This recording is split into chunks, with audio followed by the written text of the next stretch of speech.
And hello, all the gorgeous, lovely ladies in the Soul Worker Sisterhood. My name is Natalie, and I am a life transformation coach from nataleehudson.com.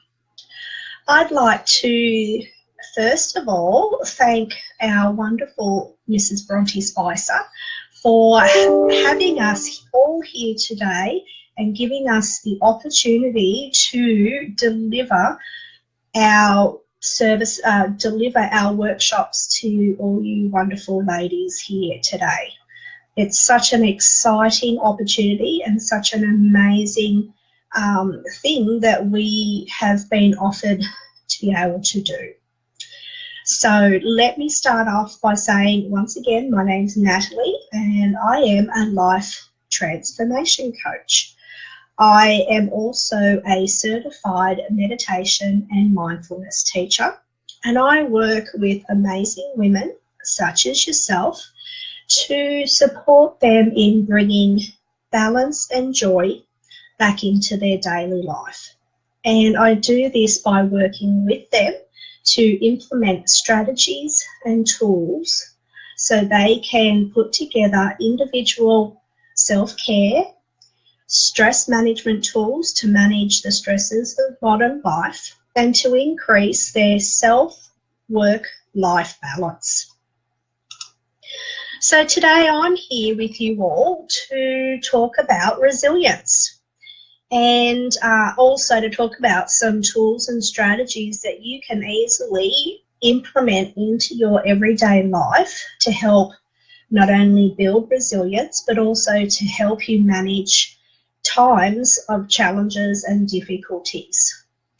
So first off, I'd like to just discuss what resilience is. So what is it?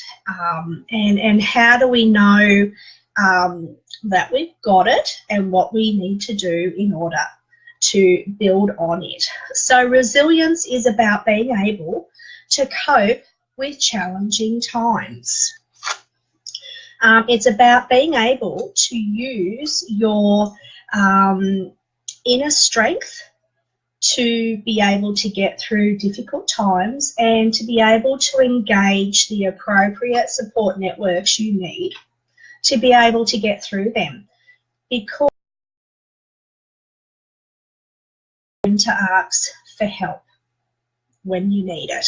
It's about drawing on and bringing towards you those people who, and those about how you view a negative situation. So do you view that situation in a fixed and unchangeable way? So if something difficult pops up, do you see that as a permanent thing? Or do you recognize it as temporary?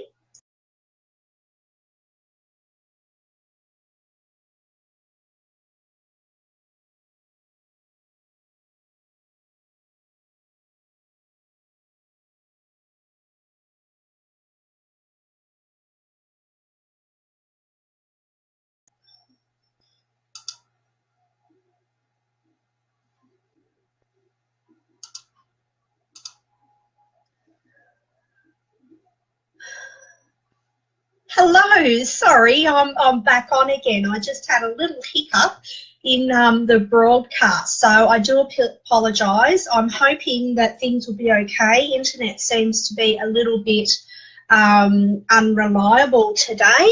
I can just see from watching it that I am actually a bit disjointed in it. So I'll just continue on, and if for some reason I cut out, I'll just film it and put it up later. So apologies for any disruptions.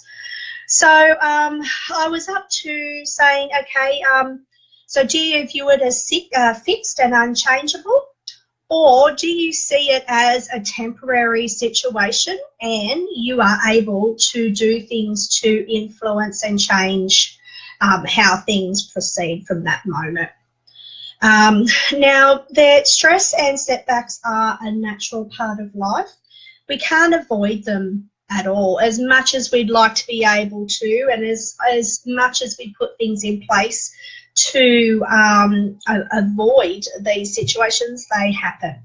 And that can sometimes make people feel powerless.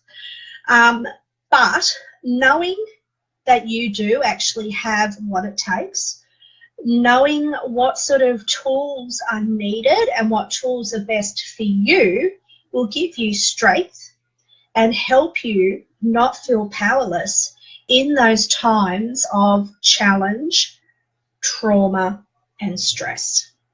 It actually helps you give some measure of control back into your life. Because when we feel like we have no control, that's when we feel powerless, and that's when we are lacking the resilience we need to navigate that particular storm in life. Okay? If anyone's out there watching, just give me a hi or press a like or something to let me know that you're there. So yes, moving on. So everybody needs different strategies to help build their resilience, keep their resilience up, and to use during difficult times. So we're going to discuss some of those now. And these strategies and tools are anything that isn't harmful to your health, to your well-being, or to the health and well-being of those around you. So if they're not harmful, then anything is worth giving a go, okay? And it's giving it a go and trying it on that lets you know what is going to actually work for you, okay? So some of these are taking out time to relax, because when we are stressed and we are living very stressfully, when a problem arises, or when a challenge, I should say challenge, and that's something I'm going to talk about later, is our language and our language around challenging situations. So when we're managing our stress and a challenging situation comes up, we are more able to cope with that. We've all heard that say, oh my God, it was the straw that broke the camel's back. It's about making sure that there are always lots of space on there, and the camel is strong enough to always take those straws. Exercise and or meditation. Both exercise and meditation are fantastic for stress relief. They also help maintain health and well-being, so physical health and mental and emotional well-being. Being able to break challenges down into small, achievable goals. Okay, if you look at the challenge in its entirety, it is massive. It will look massive. It will seem like you are not able to get through it. But if you break it down into smaller chunks and deal with each chunk as it is needed, it'll make it a lot easier to get through. Celebrating your goals and achieving your goals. So always remembering that you achieve, you get through, you are powerful, you are able to manage situations, recognizing your achievements. It boosts self-esteem and it boosts confidence, and it helps you become more empowered and knowing that you are able to handle situations. Keep a journal, writing things down, using your journal in a few different ways, writing down what's going on in your life, using it as a tool to navigate situations, writing down achievements, being grateful, so using it as a gratitude journal. There's lots of different ways of keeping a journal. And then thinking about the big picture, okay? This is just one situation. This situation is not your whole life, and it does not define you. So keeping an eye on the big picture and knowing that this is not the only thing. So, ways that we can build resilience. There's a combination of factors that contribute to resilience, and these are the capacity to make resilient plans and take steps to carry them out. Okay, notice I use the word realistic. It's when we want to make a plan that isn't realistic that we then start to feel powerless, and we start to question our ability to handle challenging situations. Having a positive view of yourself and confidence in your strengths and abilities. So that goes back to what I said before, about celebrating your achievements and the achievement of your goals, and also keeping a journal and acknowledging your strong points, your good qualities. We are more than our inability to do things. We all have our strengths, and we are all able to get through. Developing skills in communication and problem solving. So being able to view a situation and being able to be able to work out ways to solve that problem or that challenge, and being able to look outside the box, think outside the box, trying to not be fixed in how situations and challenges can be solved. Having the capacity to manage strong feelings and impulses. Now that is very, very important to have in there, and I will be touching on that again a little bit later, but don't deny your feelings. Don't push them down. Feel them, accept that they are part of who you are, and also relevant to the situation, but being able to let go of them as well. Don't let your feelings take over you and your capacity to handle a challenge. That means resisting the need to be impulsive. Feel the feelings, take a step back, have a think, make a realistic plan. Once you know that you're able, then manage the situation. Some other ways to build resilience are make connections. Connect to the people around you, know what's around you, make strong friendships. Talk with your neighbours. You don't have to be friends, but make that connection so that you don't feel isolated in life. Make connections with people outside your home, outside yourself, and build friendships, connect with your family, and have positive relationships. Avoid seeing crisis as a massive problem that cannot be solved. So all situations, all crises, and all challenges can be solved. They can be worked through. Sometimes when we are upset or the crisis has just happened, it can be really, really difficult to see all angles of the situation and how it can be worked. That's when taking a step back, feeling our feelings and catching our breath is vitally important, so that we can then put the situation in its perspective and be able to start thinking outside the box, to put things in place to solve it, to manage it, to do what needs to be done to get through. Accept that change is a part of living. We all know that when we have a fixed mindset, when we believe that everything has to have its place, that there should be certain ways of doing things, and we have a very strict view, change is a very hard thing to accept when it comes along. Accept that it's part of living and go with the flow and put in place what needs to be done to get through that. Move towards your goals. Always put things in place to move towards your goals. When you allow fear to take over and you have a goal but you don't do anything to put anything in place to move towards that goal, you then start to feel powerless and you feel that life is in control of you and your destiny.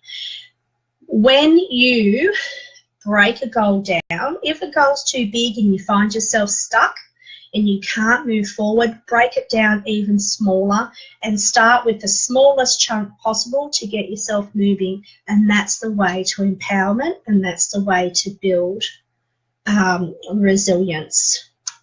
Look for opportunities for self-discovery. A good one that I do when I find that I have got challenge upon challenge upon challenge just piling up on top of me.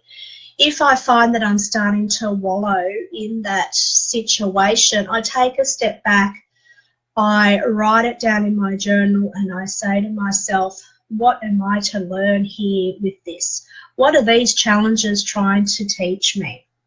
Is it teaching me how to problem solve in a different way? Do I have to learn how to, am I supposed to apply acceptance here? Am I supposed to assert myself? These are all opportunities for self-discovery and to empower ourselves. Nurture a positive view of yourself. It is just so important. If we think negatively about ourselves, if we go, oh my gosh, I can't handle situations, change is too hard, I can't do that, I am silly, I'm stupid, all those things will bring us down and will actually whittle away and chip away at our ability to navigate the storms of life. Our resilience will eventually just disappear. You can build that back up, build a positive self-view of yourself, and use whatever means is comfortable for you. So do that with meditation, journaling, acting upon goals that you haven't acted on before, and write down things that you like about yourself and remind yourself of all your good points. Okay, these are very important. A tool I use with some of my clients who are really struggling with a positive self-view is I get them to write down 5 things each day that they like about themselves. And it doesn't matter what it is. I have lovely hair. I cook beautiful meals. It doesn't matter what it is. And just write it down and find something positive about yourself until eventually it's not work anymore. And that will help you build resilience. Keep things in perspective. When we find our thoughts running away from us, bring them back and keep it back in perspective. It's not a problem that can't be solved. Things can work out. It may be that you just haven't found the solution yet. So keep it in perspective. Reach out to those who can help you and support you. Maintain a hopeful outlook. Hope is crucial in any part of life. If you don't have hope, that's when things get really difficult. Keep hope in your life. Keep it there. Find things daily to be hopeful for, because once you've lost hope, that's when you find that you can't handle challenges and your resilience will become low. But remember, all these things can be fixed. They can be built up again. You need to find something to be hopeful for. And take care of yourself. Okay? Taking care of yourself is paramount. It is so important. We all know that if we are not feeling well, if we are lacking in energy, if we are not sleeping well, if we are not eating healthy foods, and when I say healthy foods, foods that are appropriate for you and your system. So we all have, there are people out there that have got different food allergies and stuff, having the appropriate diets in place to help keep you healthy. These are all important to help you be able to navigate those challenges when they come along. So some of these things that we can do is to develop a healthy, regular routine that will help boost both your mental and emotional and your physical well-beings. So these daily habits that are, and I'm not normally one to be so forceful, but these are the most important things to have in your daily life. So getting enough sleep, eating well, eating what is appropriate for your diet, keep your stress low. So keeping it low by doing things like exercising, meditating, dealing with emotions and situations as they rise, accepting that you have feelings, feeling your feelings so that you can let them go. That also helps keep your stress down. Exercising is extremely important because it not only helps promote good physical health, but it also helps promote good mental and emotional well-being. Okay, so if we put these regular daily habits in place, these will stop the likelihood of falling into bad habits when trouble does arise.